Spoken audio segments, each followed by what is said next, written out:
Sounds good. It's good? It's good. It's good. It's good.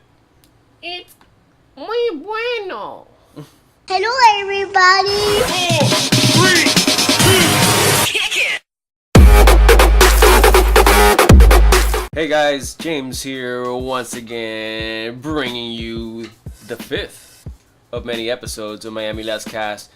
This week I got Eric in the house. Woo, for the third time of Let's do it, Eric. Let's do it. Down. What's going on? So this week we got some interesting things that we want to talk about. We're gonna lead the show with some Destiny 2 news. I want to talk a little bit about Borderlands 3 and some news that I had missed coming out of E3.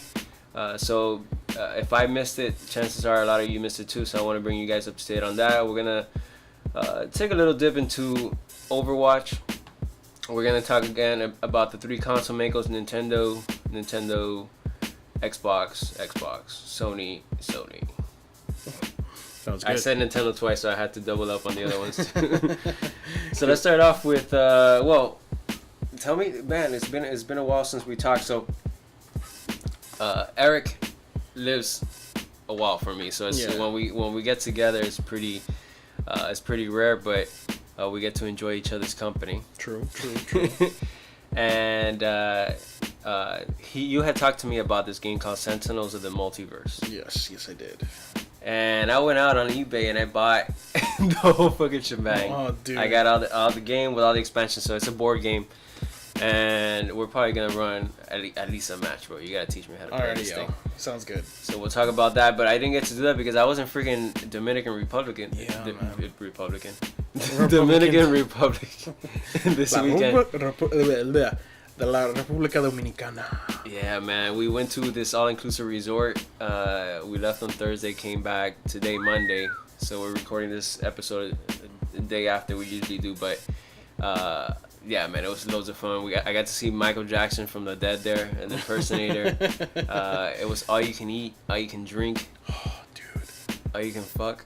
Nah. all you can try and stay awake after so much eating, man. Yeah, man, you go to one of those buffets and you fucking stuff your face and then you're like comatose for like 2 days. Get like a colada or something. But we stay like champs, man, like champs. Yeah. So, anyways, getting back to gaming news. So apparently Destiny has something about their transfer with their legacy emblems.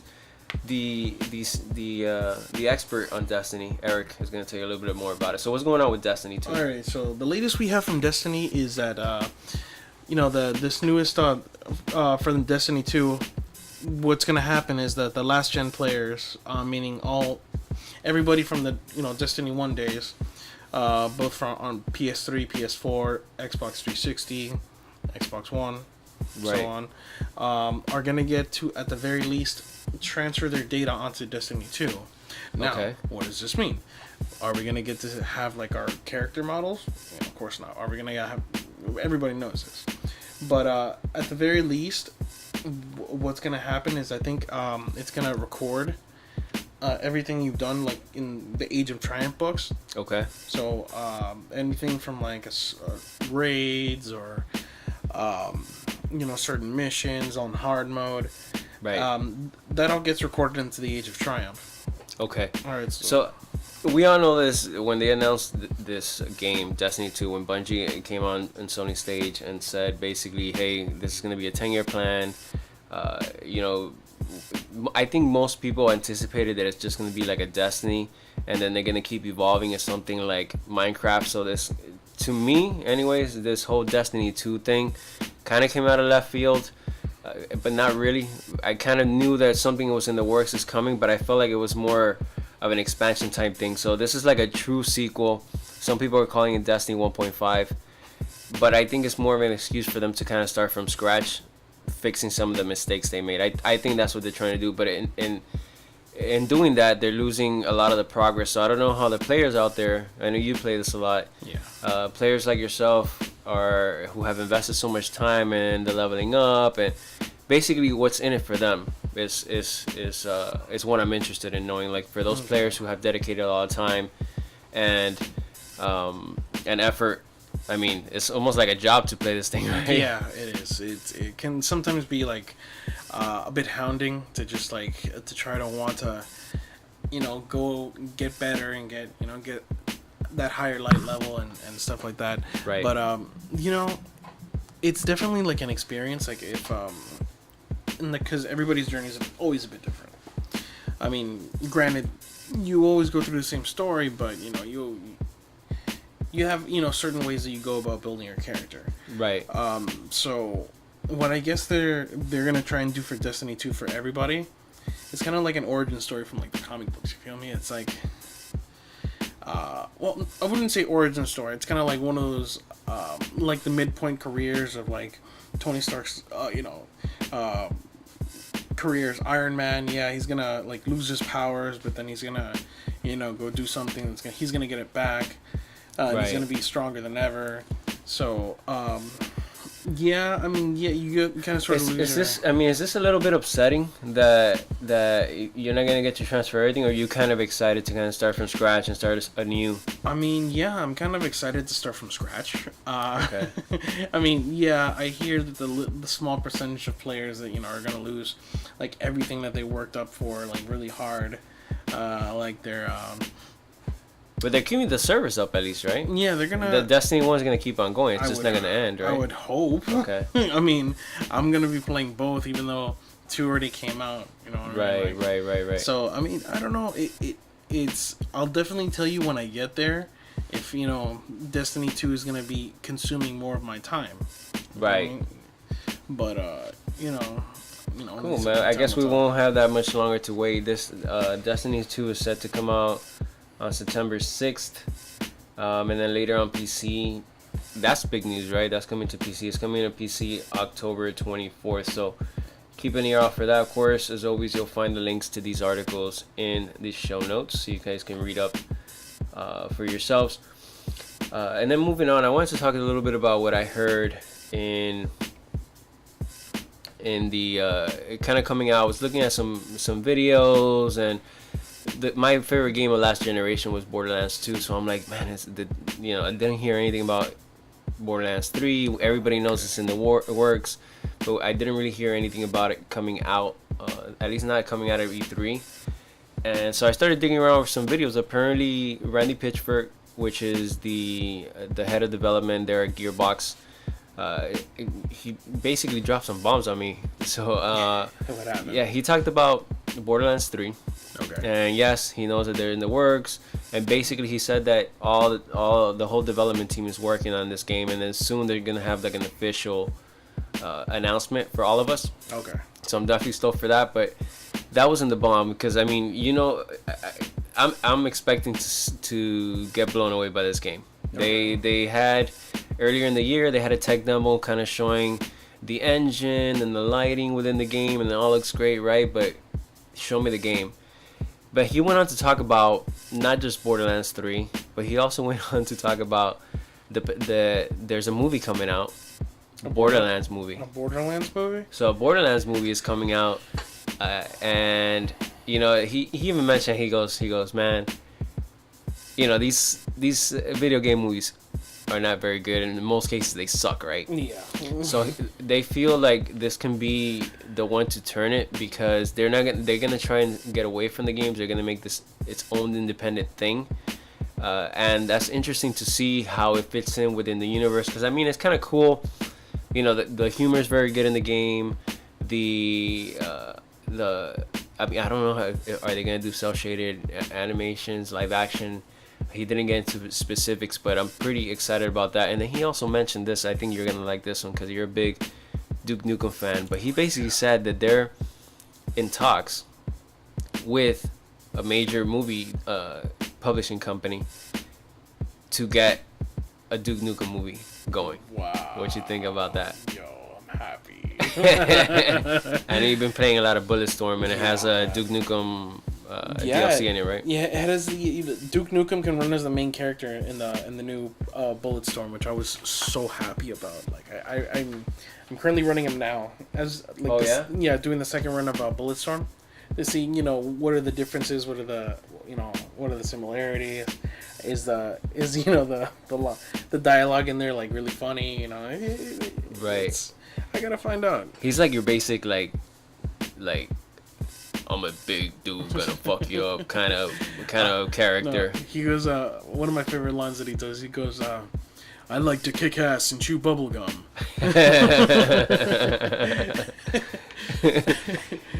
So they talked about that. They talked about the movie that's coming out, or that it's not coming out. Hasn't he says none of this is confirmed. None of this is official, but they're in the works.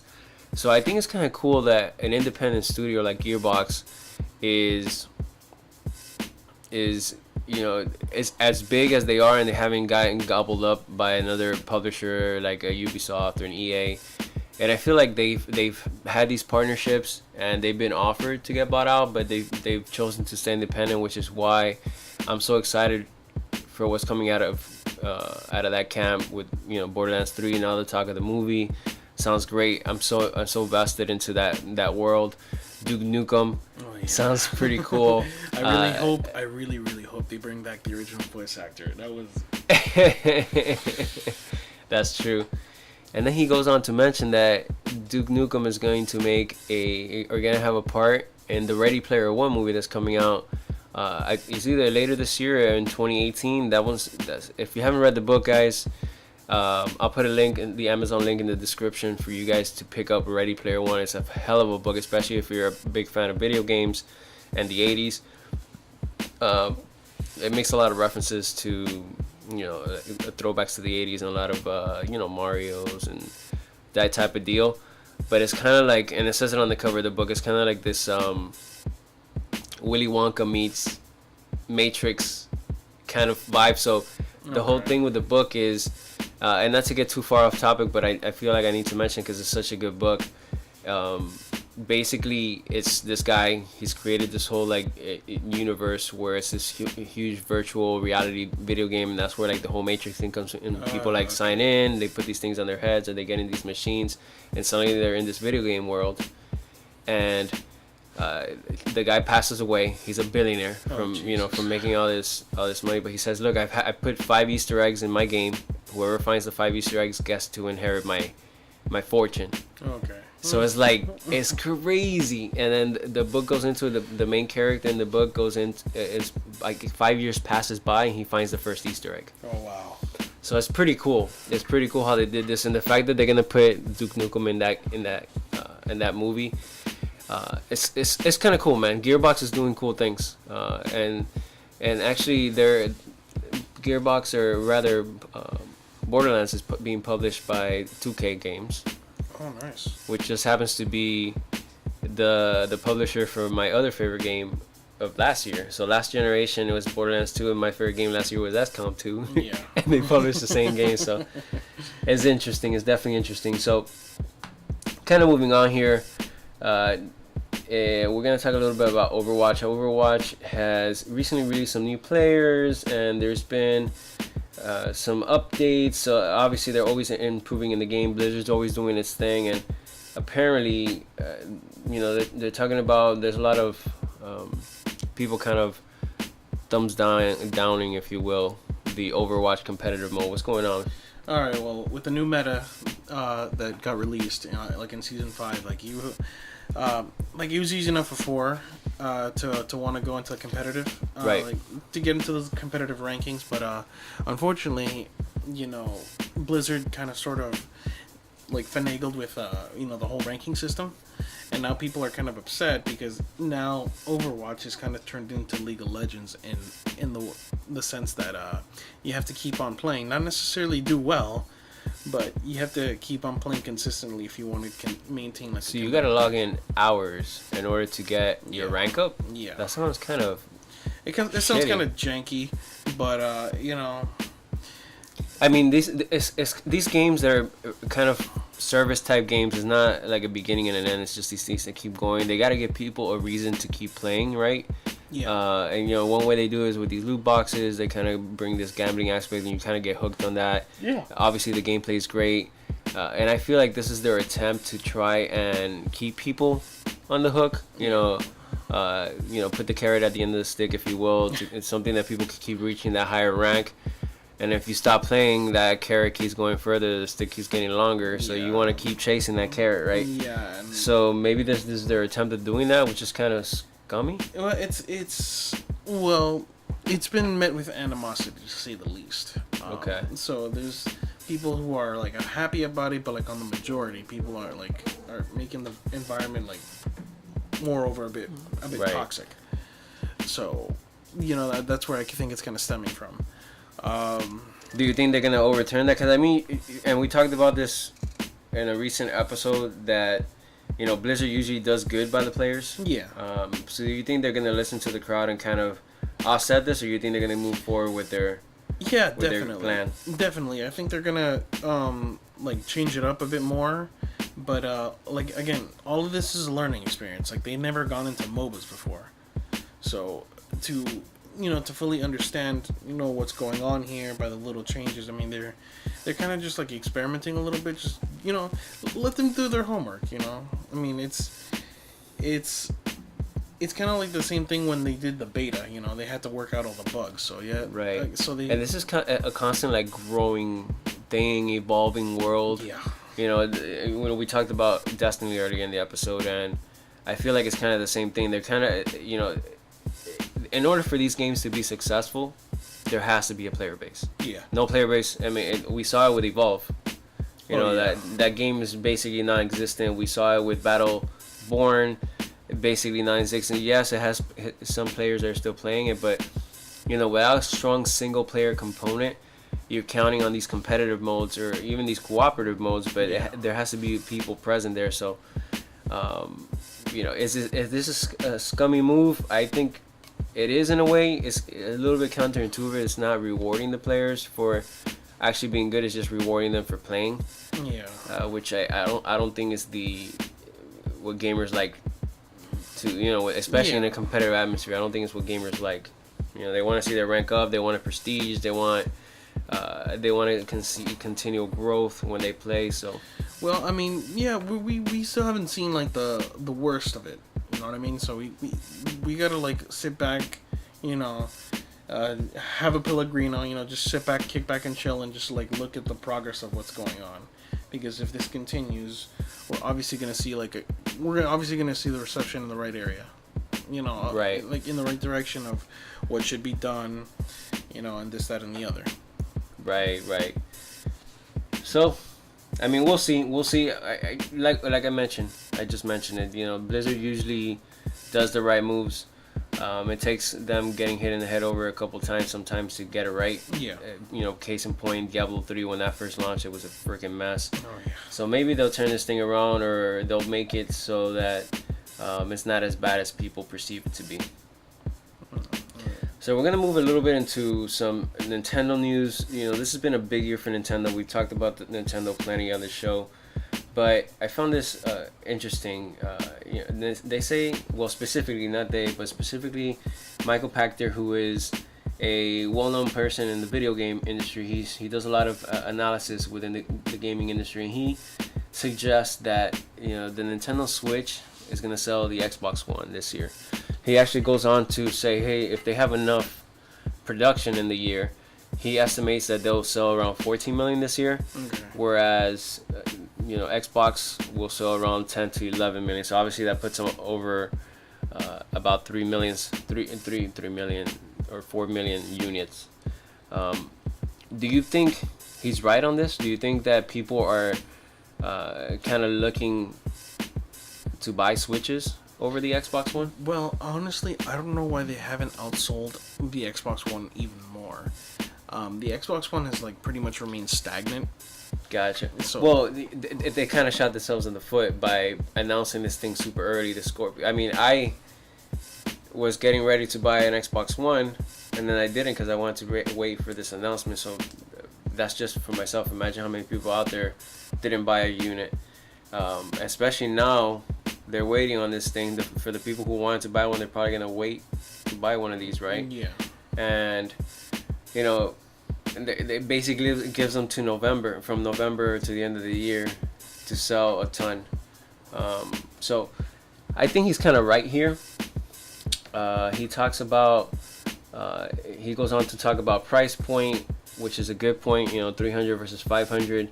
He also goes on to talk about Japan, the Japanese market. Basically, Xbox is not selling in Japan at all, and people want to buy the Switch in Japan. So that's definitely a big factor.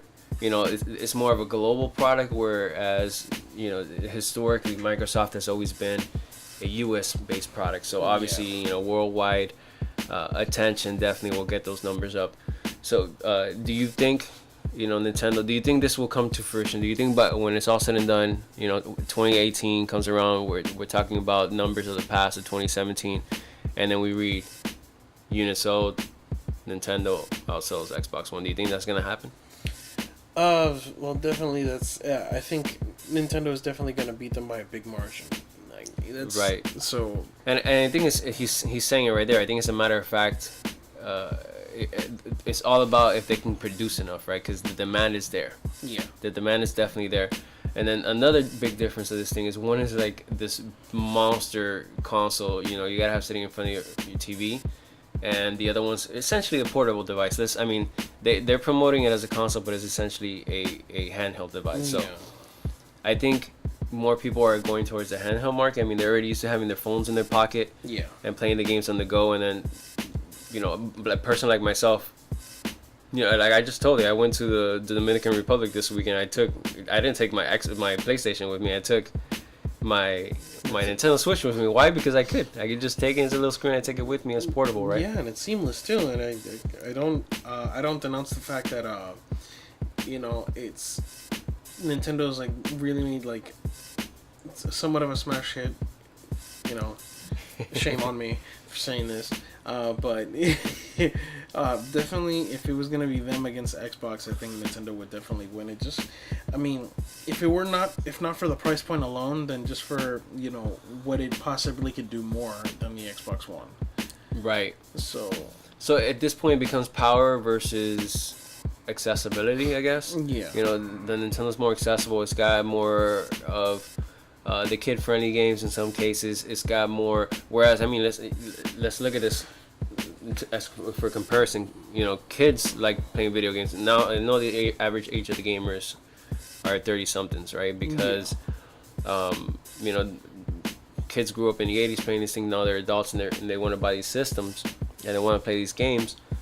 So, but the truth is, kids play these games too, right?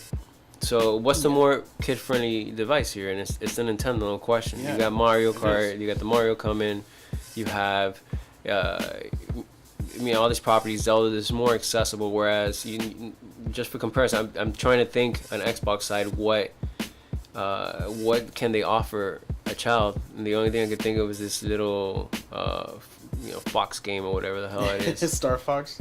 No, not Star Fox. Well, that's another one. It's a Nintendo property, but no, it's a something Tail. I forgot they announced it in E3. I already forgot the name, but it's basically Tails from Sonic. It kind of looks like him, and he's running around. It's a platformer. So I see they have one title, but then Nintendo has all these titles that appeals to children, appeals to grown-ups. It's cooperative. Yeah. So that's going to entice people to buy more units to play against each other. They could be in the same room or across the world and play against each other with their each individual unit. I listen to other podcasts, and there's podcasts on there. The guy has his child. He has 2 children, and he himself has one. His 2 children have one. So that's 3 in one household right there. Yeah. Whereas the Xbox One just has 1 per household, typically, if that. So I think it's all a matter of if Nintendo could get out enough units, they're gonna definitely outsell the Xbox One. Honestly, in my opinion, it's a landslide victory. So we agree with Pactor here. They're gonna get the job done.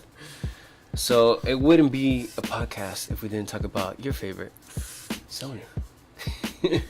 So Sony, Japan studio specifically, is what we're gonna be talking about here. And this is something interesting this past week. Basically, the head of the studio came out and said, hey, look, we finished Gravity Rush 2. We got Last Guardian already done. Knack 2 is almost done. And we want to move on to new titles. Okay. So this basically says, hey, they want to explore new IP.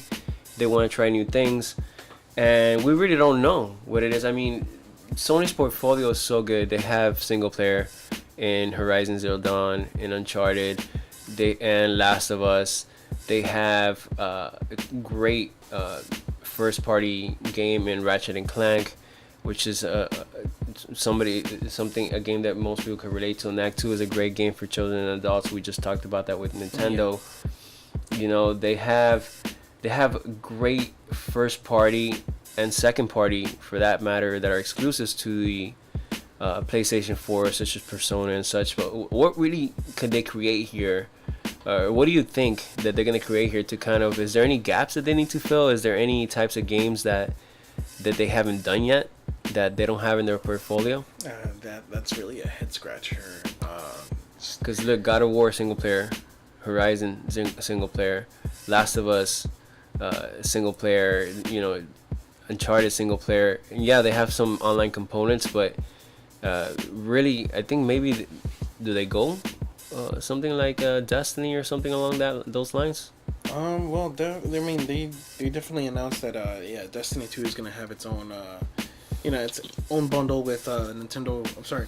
Right, but do you think that they're gonna create like a Destiny-esque game? Do you think they need that in their portfolio? I mean, they have a racing title, they have first-player titles.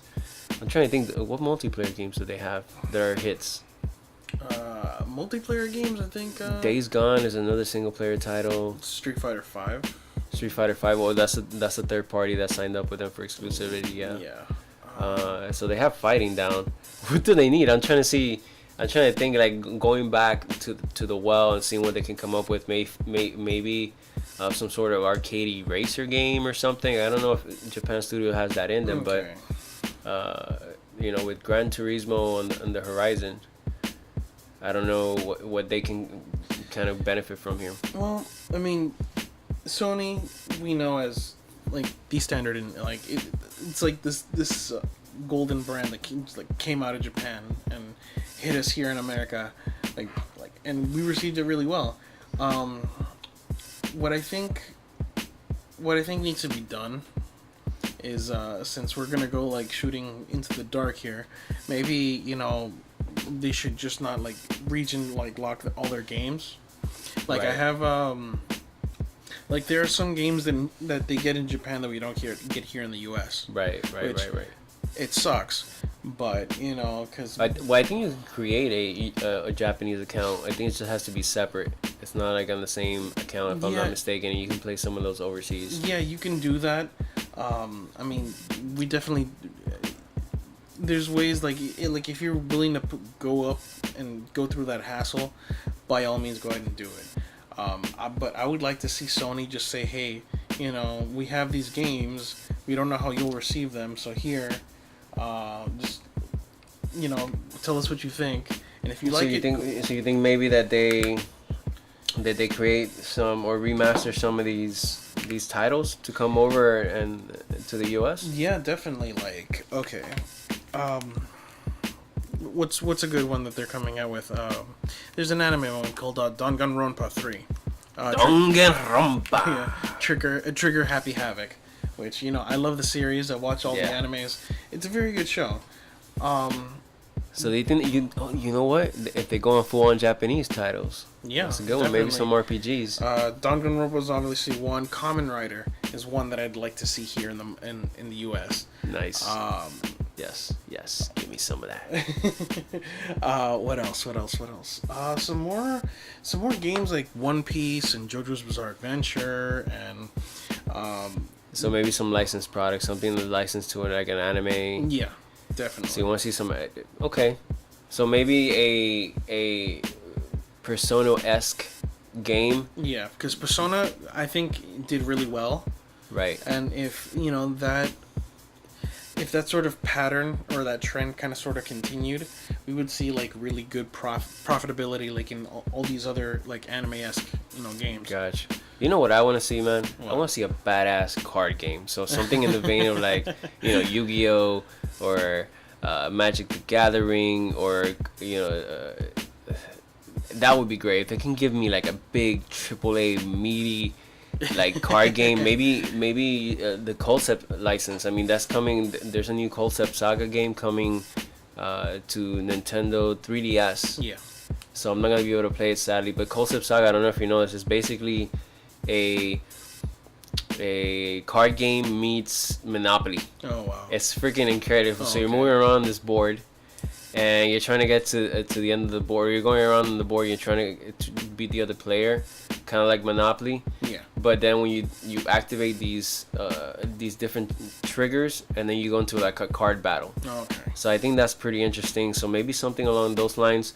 Maybe not too big. Maybe not AAA, but maybe something that in a $40 package. I mean, I would love to see a AAA like Yu-Gi-Oh partnership with Konami or something. I would love to see that. Yeah, dude. Hey, I don't. Now that you mentioned like card games for the console, I don't know if you remember back in the PS3 days, like in the early PS3 days, called this game called The Eye of Judgment. I remember that with the camera. Oh yeah, with the camera. Yeah, I remember like, that. It was like a little big mount, and there was like a pad, like Yeah. with like these weird cards. That's what we need, man. Yeah, that's what we need. I would love to but see like that. on a different IP. So if we're gonna do it, I would definitely say, open up like a little, a little contract with Konami for Yu-Gi-Oh.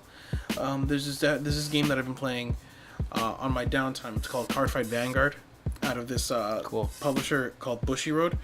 Very, very cool. I like it a lot. It's all just straight up monsters, no magic, no traps. It's like Naruto in that sense.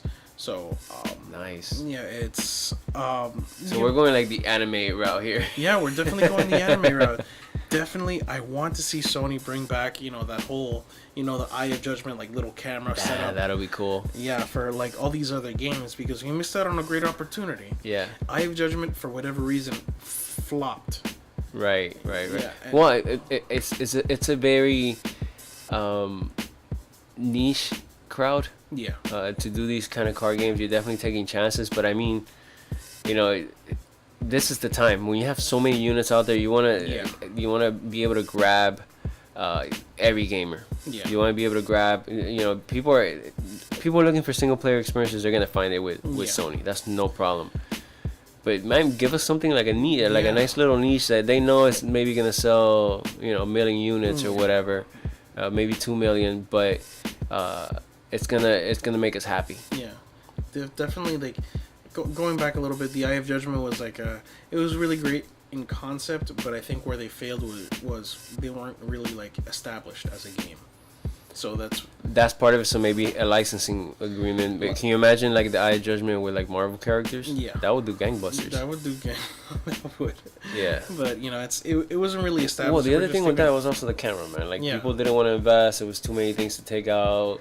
Put the camera, face it. Just people just want to play the game. At the end of the day, most people, talking about all these virtual reality games and all that. Yeah.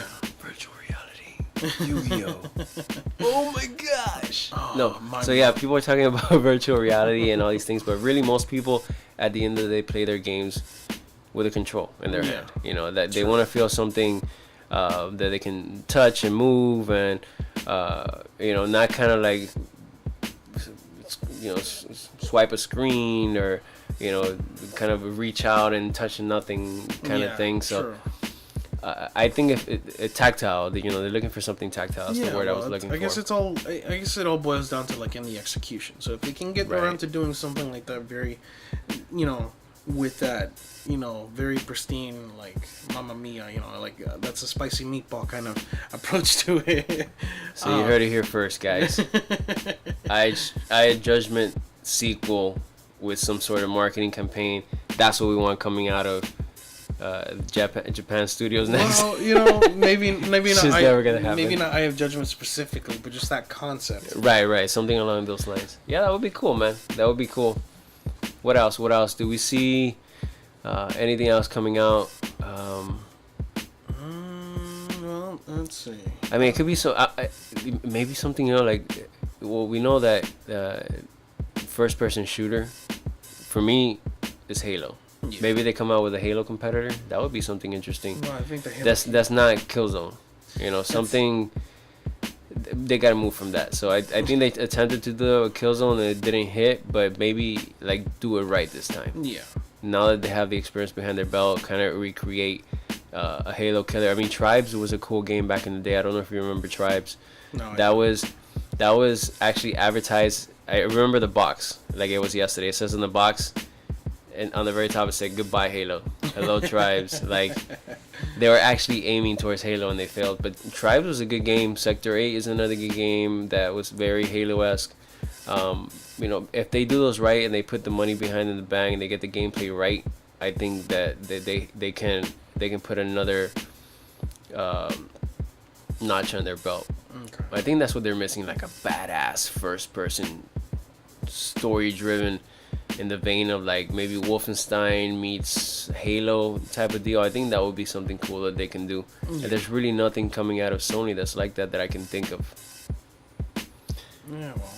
Yep. Well, there you have it, guys. That's been the 5th of many episodes of Miami Let's Cast. I want to thank you guys so much for joining. As always, you can follow the channel on YouTube, on social medias at Miami Let's Play.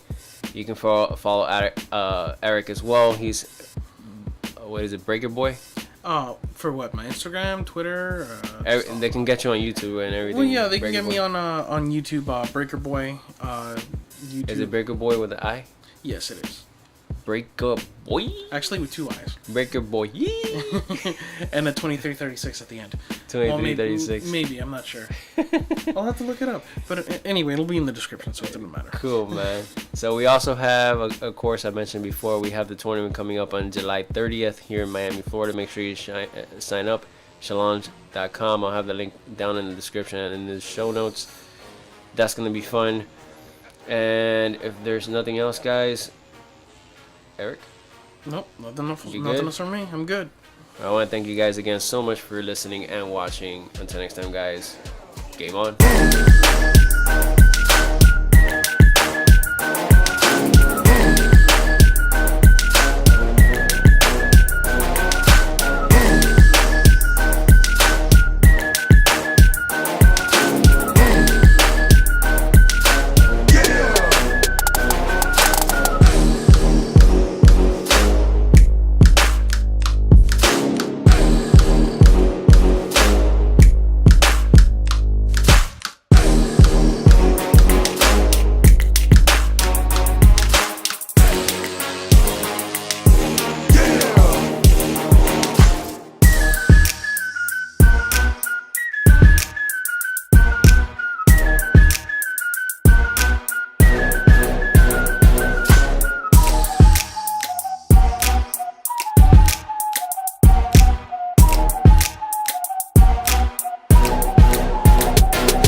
Peace and chicken grease.